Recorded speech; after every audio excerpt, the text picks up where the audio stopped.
ഒരു കൊച്ചുകുട്ടി ഒരിക്കൽ ഒരു ബലൂൺ കച്ചവടക്കാരന്റെ അടുക്കൽ ചെന്ന് ചോദിച്ചത്, ചേട്ടാ ഈ ബലൂണൊക്കെ ഇങ്ങനെ ഉയർന്നു നിൽക്കുമ്പോ പല കളറിലുള്ള ബലൂൺ ഉണ്ട്, ഈ കറുത്ത കളർ എന്ത്? കറുത്ത കളർന്ന് കണ്ടില്ല, കറുത്ത കളർ പറക്കത്തില്ലേ? കാരണം ഇവൻ ഈ ഇച്ചിരി കളർ മങ്ങിയവൻ, അവനും വീട്ടിലും സ്കൂളിലും ഒക്കെ ഇവനെ പറയടാ നീ കറുത്തതാ കറുത്തതാ കറുത്തതാ കറുത്തതാ. ഈ കറുത്തതായതുകൊണ്ട് അവൻ ചിന്തിച്ചത് എന്നെ കൊണ്ട് ഒരു ഗുണവും ഇല്ലെന്ന്.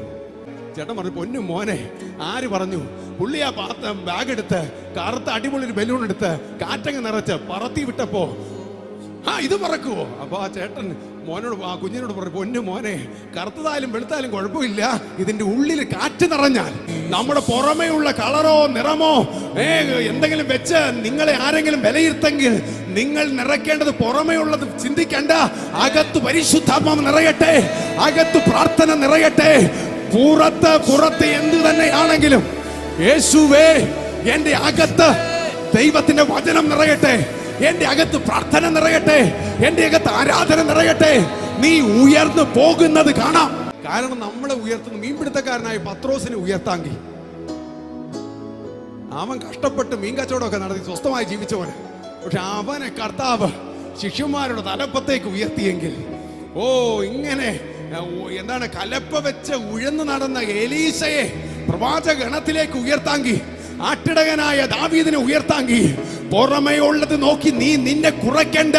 ഇന്ന് പരിശുദ്ധാത്മ പറഞ്ഞു, നിന്റെ ഉള്ളിൽ ഈ വചനം ഒരു തീയാകട്ടെ, ഈ വചനം ഒരു ശക്തിയാകട്ടെ.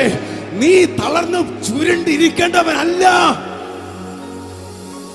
നിന്റെ ഉള്ളിലുള്ള ദൈവത്തെ. ബൈബിളിൽ ഒരു വാക്യം പുതിയ നിയമത്തിൽ പറയുന്നുണ്ട്.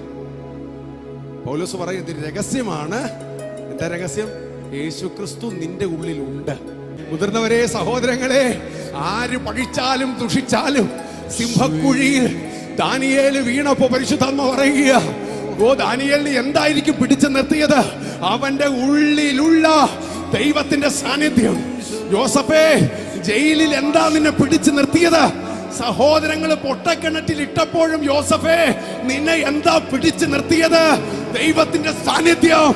നിന്റെ കൂടെ ദൈവം, നിന്റെ മുൻപിൽ ദൈവമുണ്ട്, നിന്റെ പിൻപിൽ ദൈവമുണ്ട്, നിന്റെ ചുറ്റും ദൈവ സാന്നിധ്യമുണ്ട്, നിന്റെ ഉള്ളിൽ ദൈവ സാന്നിധ്യമുണ്ട്. ദൈവം നിന്റെ കൂടെയുണ്ട്.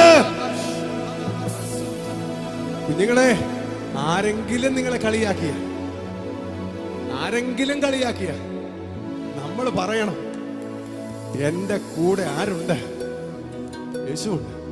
എന്റെ കൂടെ ദൈവമുണ്ട്, എന്റെ കൂടെ ദൈവമുണ്ട്.